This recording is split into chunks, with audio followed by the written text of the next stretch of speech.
Did you know there are a bunch of cold weather crops you can plant and eat all winter long? Let's take a look at a few. Right here where I had my Christmas turnips, we got a space, and I got a few Brussels sprouts we're going to go ahead and put in the ground. But we'll talk about a few more. With just a little planning and setup, you'd be surprised what you can do in your garden. Look at that soil. That is just beautiful stuff. Never really grown Brussels sprouts before, but they are a cool weather crop. Just dig down. That's how fast you can get them in the ground. Snug that in.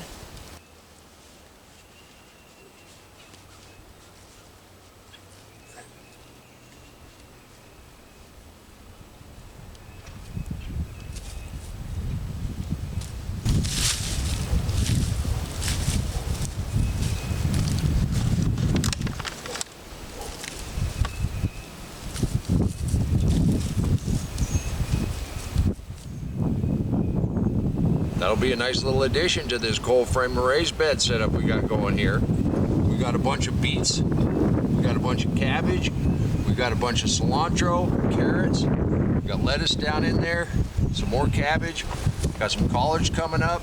The more roots you have, the more life you have, the better off for all the plants. And has anybody ever said you can't have enough beets?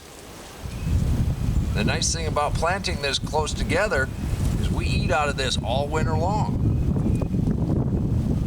Let's take a look at a couple other things that grow really well in the winter that you can eat off all year long.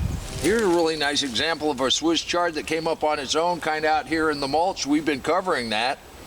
It's not gotten much bigger because we keep picking off the leaves. Same with the ones underneath the plastic. We did have a viewer write in and ask about peppers and tomatoes in a cold frame. I wouldn't suggest that till you get right about your last frost. Peppers and tomatoes do not like the cold, and if you had any kind of leak, or if it got a little colder than you thought, you might lose all of your work.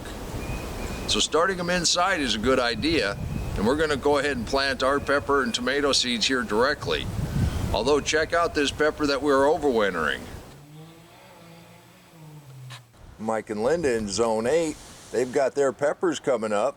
Check out this beautiful patch of cilantro. A little bit of wild edibles. That purple dead nettle looks nice. And this is a great example of their cut and come again greens in their deep mulch garden, providing food all winter long. You can do this too. Mike, Linda, wonderful. But with just a little bit of preparation and the right kind of plants, you can eat out of your garden all winter long. And if you're not set up to grow all winter long, right now is a perfect time to lay in a bunch of mulch and get ready for the spring. We're in luck. Today is Saturday, and you know what that means. We go to you and celebrate what's going on in your garden. Eddie, he got a bunch more leaves, and he's also built a greenhouse. Eddie, your greenhouse is wonderful. Please leave a comment down below and let everybody know just how much you appreciate them sharing what's going on in their gardens. And if you'd like to help motivate people around the world, join our little group. There's no commitment required. Just send in a photo now and again and let us celebrate what's going on in your garden. Forecast has changed and we're going to have some snow and we're going to have some cold over the next week. We'll be buttoning these up starting tonight. Supposed to freeze by morning. Now it doesn't look like it's grown that much, but we're out here almost every day thinning them out, taking a leaf here or there. Got a nice little patch of spinach right next to the beets. We still have a couple radishes in here. These are all cool weather crops you can grow and eat all winter long. Now, if you're in Florida like our friend Bruce, you can not only eat, you can have fresh fruit all winter long. And just check out the seedlings he started just a week or so ago. They're starting to come up. His deep mulch garden is gonna be amazing. And of course, depending on where you live, depending on how quickly you can get things in the ground. Until I started celebrating your gardens, I never thought I'd have the opportunity to talk about growing kumquats. I know that Bruce is a little ahead of most of us, but he does show us spring is coming, and I am itching to get seeds in the ground. Bruce, thank you. You've given us all something to look forward to. The key to a successful winter garden A little planting, have some cover on top, pick the right kind of plants, but also keeping that soil from freezing.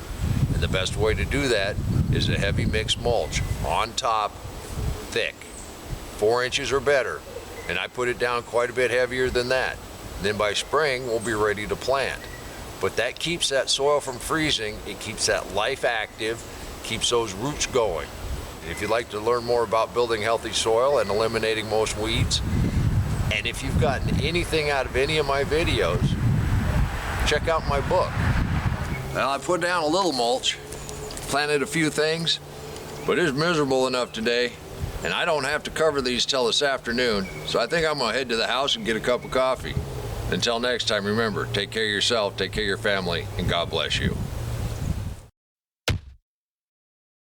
Come on, let's plant. Let's go plant garden.